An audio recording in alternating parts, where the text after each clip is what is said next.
Halo, selamat datang di Kongko United TV. Granada 0, Manchester United 2. Ya, seperti yang gue prediksikan bahwa kita harusnya bisa menang. Walaupun tadinya gue pikir nggak Rashford nggak dimainin, tapi masih dimainin juga sama Ole. Dan menurut gue sih sedikit ambil resiko Ole ya mainin Rashford. Cuman bagusnya Ole nggak memaksakan Rashford main 90 menit. Ya, tadi dia disubstitusi di menit 60 kalau nggak salah ya. Jadi menurut gue sih bagus juga. Oleh belajar dari kesalahan ya. Lawan Brighton kemarin mau dipaksa terus main 90 menit, menit 70 80 akhirnya Rashford ya kaki ankle-nya berasa lagi benar nggak, makanya disubstitusi kemarin. Tapi hari ini bagusnya Ole walaupun meresikokan memainkan Rashford ya, tapi diganti di menit 60 ya. Tapi anyway kita menang 2-0. Bukan sebuah performa yang sangat bagus ya dari Manchester United ya kalau gue bilang ya. Di babak pertama pun golnya Rashford tuh ya gol ala Manchester United lah ya, suka long ball gitu kan ya, lewatin apa namanya defense line-nya Granada dan akhirnya Rashford one on one dan gol gitu. Jadi dan juga itu kita harus bisa bilang ya itu skill yang cukup bagus ya, bukan cukup lah, yang sangat spektakuler sekali dari Rashford ya dalam kontrol bola dan juga finishingnya ya. Jadi selain Lindelof memberikan umpan yang cukup bagus, tapi ini bukan yang pertama kali ya. Jadi menurut gue sih Lindelof memang ada sedikit ada visinya lah untuk melakukan long ball seperti itu. Tapi Rashford sendiri kontrolnya sangat bagus, timingnya perfect banget dan juga ya dia punya finishing sangat bagus sekali ya. Tapi di babak pertama kalau bisa dibilang ya kita in control of the game ya. Banyak salah passing juga nggak terlalu banyak sih menurut gua sih ya. Ada lah beberapa tapi masih normal dan standar. Cuman problemnya adalah kalau gue lihat kita bermain sedikit aman, terlalu aman gitu loh ya. Seperti ya terlalu aman sih kalau gue bilang ya. Jadi dapat bola mau ngeliat gitu kan ya langsung back pass, side pass atau gimana gitu loh. Nggak berusaha apa ya, nggak berusaha naikin tempo gitu, nggak berusaha untuk oh dapat bola terus dia langsung ambil resiko sedikit ya, ambil resiko dan arti kan ini kan Granada kan mainnya cukup parkir bus ya, ya sebelum kebobolan tuh cukup parkir bus. Jadi pressing juga bagus lagi Granada. Jadi yang terjadi adalah pada saat kita punya pemain dapat bola itu minimal satu dua orang udah mulai deketin. Pas ada satu dua orang deketin, bukannya kita langsung melakukan sesuatu ya coba dribble lewatin kayak atau coba passing atau gimana ya one two atau gimana, tapi ya kita berhentiin bola ngeliat-ngeliat akhirnya mundur lagi ke belakang samping lagi. Jadi menurut gue sih kurang ambil resiko ya, mungkin ini sesuatu yang Ole bisa perbaiki ya dalam training ya, yaitu harus apa ya namanya, harus lebih siap gitu loh ya dalam membangun serangan. Nggak bisa kita ngarepin dapat bola terus ada yang kosong, nggak mungkin gitu. Kalau lawan tim parkir bus pasti kalau kita dapat bola pasti semua orang udah mulai udah ada yang ngejagain gitu, udah ada yang mau siap ngejagain. Jadi yang kayak begini-begini harus ambil resiko ya. Beberapa kalau gue lihat kayak Rashford masih berani untuk ya mungkin bisa dibilang ya individual skill ya atau apa, tapi ya harus mengeksploitasi space juga gitu kan. Lu nggak mungkin selamanya bisa passing terus, apalagi melawan tim parkir bus ya kan orangnya kan banyak di belakang. Jadi kalau seandainya dapat bola harusnya harus lebih berani gitu loh ya. James juga lumayan berani untuk mengeksploitasi space. Cuman intinya adalah kalau kalau kita main kayak begini gitu lawan tim parkir bus, menurut gue sih ya bakal susah create create chance gitu. Peluangnya bakal sedikit. Ya bahkan babak pertama menurut gue sih peluang emas gak ada sama sekali. Cuma golnya Rashford doang itu peluang emasnya. Sisanya ya half chances semua dan kebanyakan nembak dari luar kotak penalti gitu loh ya. Jadi menurut gue sih ini problem problem dan juga sesuatu yang harusnya bisa diimprove oleh Ole dalam di training ground gitu loh ya, gimana cara dia untuk apa ya namanya bisa menaikkan tempo ya kan ataupun membuat pemain MU itu lebih percaya diri gitu loh dalam melakukan hal-hal yang lebih beresiko ya, ya dribbling lewat orang ataupun juga one two yang ataupun ya terupas atau apa gimana lah gitu loh ya. Jadi kalau dalam segi kreativitas sih menurut gue sih kita nggak kurang ya karena kita ada Pogba dan juga Bruno. Cuman dalam segi attacking movement menurut gue sih harus diimprove lagi di training ground ya. Babak pertama seperti itu intinya ya Granada setelah golnya Marcus Rashford baru mulai ngegas ya baru mulai open. Cuman ya setelah itu babak kedua pun hampir sama juga sih ya dalam arti mereka hampir cukup bertahan lah cuman kitanya sendiri juga lebih temponya jauh lebih rendah lagi dari babak pertama dalam arti kita nggak mau terlalu nyerang lah gitu loh ya lebih santai mungkin juga buat simpen energi karena kita gimana pun juga hari Minggu cuma beda 2 hari atau dua 3 hari itu udah langsung ketemu Tottenham Hotspur.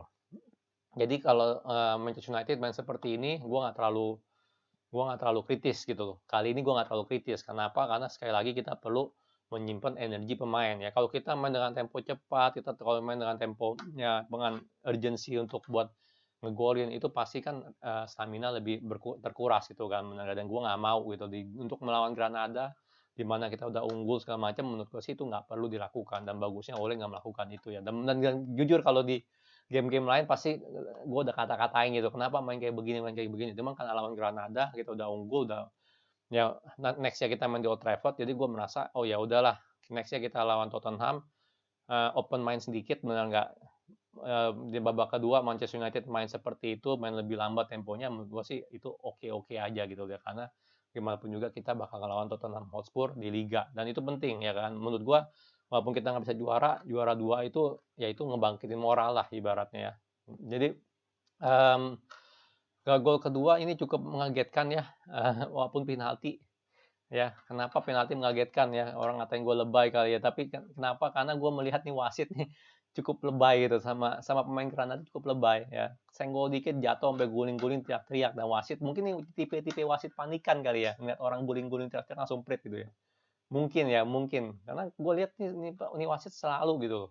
Ya orang ya emang Granadanya lebay tapi selalu prit mulu gitu. Tapi dan makanya gue kaget nih, tiba-tiba Bruno nggak ada apa-apa kok di prit gitu, dapat penalti. Nah ini mengagetkan karena gue merasa selama 90 menit ini nih wasit cukup ngebela Granada. Ya kalian yang nonton juga bisa tahu lah, cukup ngebela Granada ya. Sekali lagi gue nggak nuduh nih wasit belat sebelah, cuman ya mungkin kemungkinan nih tipe orang yang panikan, di mana ya kalau ngeliat pemain jatuh-jatuh guling-guling teriak-teriak tuh dia langsung prit gitu. Tapi ini yang Bruno ini mengagetkan, nggak ada yang nyangka nih Bruno ini penalti. Gue juga nggak nyangka kok penalti, kenapa nih tiba-tiba penalti, tiba-tiba si wasit nunjuk kotak penalti itu kenapa nih. Oh ya ternyata ada pelanggaran gitu. Ini wasit jeli juga nih. Gue pikir nih wasit wasit katro, wasit wasit lebay gitu kan. Tapi ternyata ini orang jeli juga. Jadi gue udah siapin tuh kata-katanya. Gue mau katain apa nih wasitnya? Gue mau katain apa nih wasitnya? Ternyata dikasih penalti. Ya udah. Jadi gue nggak katain dulu dah ya.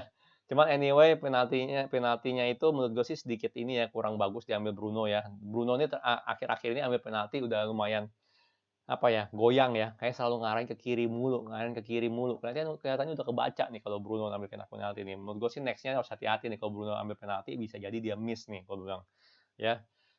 Jadi gitu di pertandingan sebenarnya bukan pertandingan terbaik ya, bukan pertandingan terbaik untuk Manchester United. Gimana pun juga kita dapat 2 gol dan bisa diakuin lah Granada mainnya tuh bukan mainnya jelek ya, tapi kualitas pemain itu ancur-ancuran lah, bener lah. Ya mereka berapa kali shot ngarahin ke De Gea mulu, ngarahin ke De Gea mulu. Jadi menurut gue sih ini ya layak menang lah, mau gimana. Kualitas pemain mereka jelek banget juga gitu loh bener, dan juga ya gitulah. Ya oke, kita lihat dulu line up-nya. David De Gea nggak banyak yang dilakuin juga sama David De Gea sih ya. Paling penyelamatan yang babak pertama doang tuh, yang orang nggak siapa sih pemain Granada tuh yang mau ke cross nggak sengaja tapi akhirnya jadi ke tiang dekat itu ya. Paling itu doang ya yang bikin deg-degannya. Sisanya crossing apa shootingannya ngarahin ke De Gea semua, walaupun sedikit kenceng tapi tetapnya ngarah ke De Gea. Nggak ada sih menurut gue sih yang berbahaya banget ya. Jadi De Gea menurut gue sih ya standar lah mainnya, nggak jelek banget, nggak juga nggak bagus gitu ya. Karena gimana pun juga dia nggak dites gitu sama sekali gitu loh ya. Luke Shaw jujur gue bilang dia mainnya kurang kelihatan ya, kurang bersinar hari ini, mungkin karena ya kecapean atau pressingannya juga ya dari Granada, cuman nggak gitu kelihatan ya, dan dia kena kartu kuning. Berarti nextnya Luke Shaw nggak bisa main. Dan dia diganti menit 46 sih gue setuju aja, karena menurut gue sih dia kurang maju, kurang kelihatan, mundur pun ya dia defense pun nggak gitu bagus hari ini. Jadi menurut gue sih Luke Shaw ya kalau diganti, gue nggak tahu mungkin dia ada cedera, cuman kalau diganti di menit 46 gue sih rada setuju.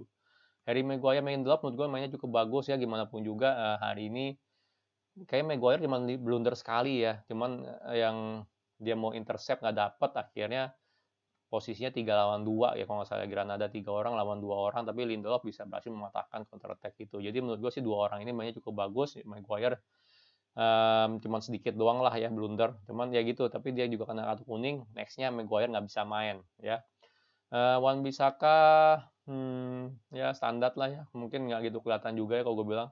Scott McTominay, Paul Pogba, jelas kalau udah ada Paul Pogba jauh lebih bersinar dari Scott McTominay ya. Scott McTominay gue bilang sih 15-20 menit pertama nggak gitu kelihatan ya. Setelah itu baru mulai kelihatan lah nih orang ini.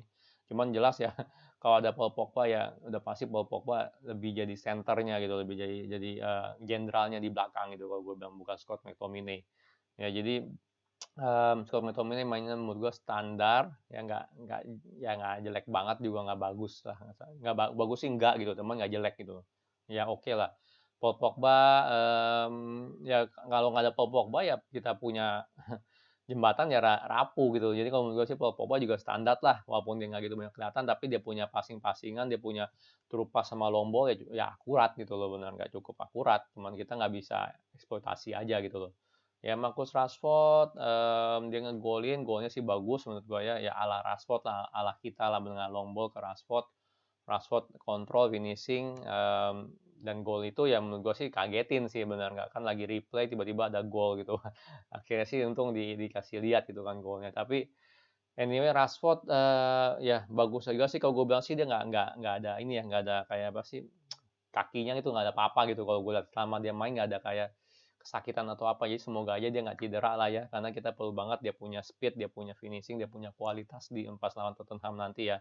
Bruno Fernandes lumayan bagus sih kalau gue bilang, dia main ya jujur aja, walaupun dia nggak ada assist atau apapun juga, dan walaupun gol penalti, tapi dia punya apa ya, work rate tuh cukup bagus hari ini, dan dia punya apa ya, bagi gue kalau Bruno Fernandes kalau dia nggak banyak salah passing ya, simple pass ya, ataupun nggak banyak kehilangan bola, dia tuh udah cukup bagus lah mainnya gitu. Jadi kalau untuk Fernandes gue bilang sih oke lah, nggak jelek-jelek amat. Daniel James juga lumayan bagus, tapi menurut gue sih Daniel James semakin matang ya sebagai pemain ya.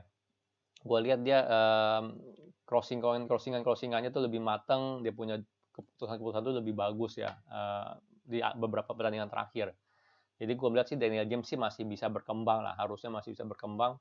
Dan ya kalau dia memang bisa makin ya apalagi finishing dan juga crossingnya makin bagus, menurut gue sih dia bisa layak untuk starter mulu lah gitu ibaratnya sih ya. Cuman ya gitu, dia mau ditaruh di mana? Ya kiri udah ada Rashford gitu. Dan gue lihat James kiri juga berbahaya ya kan. Dia punya passing ke Bruno itu kan yang hampir Bruno, walaupun Bruno offside tapi dia nggak bisa finishing kan. Itu cukup keren gitu kan. Dia cukup pinter gitu. Dia belaga kayak mau nusuk, mau nembak, akhirnya dia nge-fade, dia passing ke Bruno. Itu menurut gue sih Daniel James semakin lama gue lihat semakin apa ya, semakin mature gitu loh dia punya permainan. Jadi semoga aja ini kita bisa lihat Daniel James jauh lebih bagus lagi ya di pertandingan selanjutnya ataupun season selanjutnya. Mason Greenwood, gue suka movement dia, tetap aja gue lebih suka Greenwood dibanding Martial sebagai striker. Kalau orang bilang Greenwood itu maruk segala macam, menurut gue ya dia harus ada maruk ya, karena gimana pun juga dia striker. Striker harus ada maruknya. Lu masuk kotak penalti, striker harus mikirin untuk ngegolin, bukan untuk passing. Kalau menurut gue ya, namanya itu striker harus seperti itu. Ya kalau striker nggak maruk ya, lu mendingan jangan jangan jadi striker gitu. Jadi oke lah kalau emang ada keputusan-keputusannya nggak tepat, tapi tetap aja kalau menurut gue sih Greenwood cukup oke movementnya walaupun dengan ngegolin ya. Dan tetap menurut gue striker harus ada maruknya sedikit ya. Jadi itu ulasan gue. Kita lihat dulu yuk hasil yang lain gimana ya. Coba bentar ya, live score. Hasil yang lain. Wah, Roma menang 2-1. Jadi kemungkinan besar mungkin kita lawan Roma nih nextnya nih ya. Karena di kandang Ajax saya dia udah kebobolan 2, berarti di kandang Roma dia kebobolin 3 minimal kan untuk lolos. Ya jadi menurut gua feeling ya udah kemungkinan besar sih Roma yang lolos lah ya. Arsenal, wah Arsenal seri. Kenapa nih Arsenal nih? Aduh, ini Granadanya Inggris nih. Statistik. Gila nih, off targetnya 9. On target 2. Wah ini gue nggak ngerti deh nih. Apakah ini half chances doang atau ada peluang besar atau enggak, gue nggak tahu deh kenapa nih Arsenal begini nih. Bahkan on targetnya Slavia Prague itu lebih gede loh, 4 ya. Jadi gue nggak nonton pertandingan ini, jadi gue nggak bisa komen banyak ya. Mainnya seperti apa Arsenal. Cuman kalau lihat dari posisi pun 5-4, 4-6. Jadi kayaknya sih nggak terlalu nyerang juga ya si Arsenal ya. Wah crossesnya 2-2, counter attack 1. Goalkeeper save-nya 3 loh. Waduh. Wah, gue nggak tahu deh nih. Ini game harus ditonton sih kalau emang mau tahu ya. Cuman ya masih bisa lah, menang lah. Tuh golnya aja Slavia Prague 90+4, tapi dia juga ngegolin baru menit 86. Menarik juga nih statistiknya nih. Ini dua-duanya nggak bisa ngegolin, tapi kayaknya sih saling nyerang kalau gue feeling gue sih kalau ngeliat dari statistiknya. Counter attack aja dikit. Ya anyway, gue bilang tetaplah Arsenal harusnya lolos ya, ya lawan Slavia Prague, walaupun di kandang Slavia Prague harusnya tetap aja lah.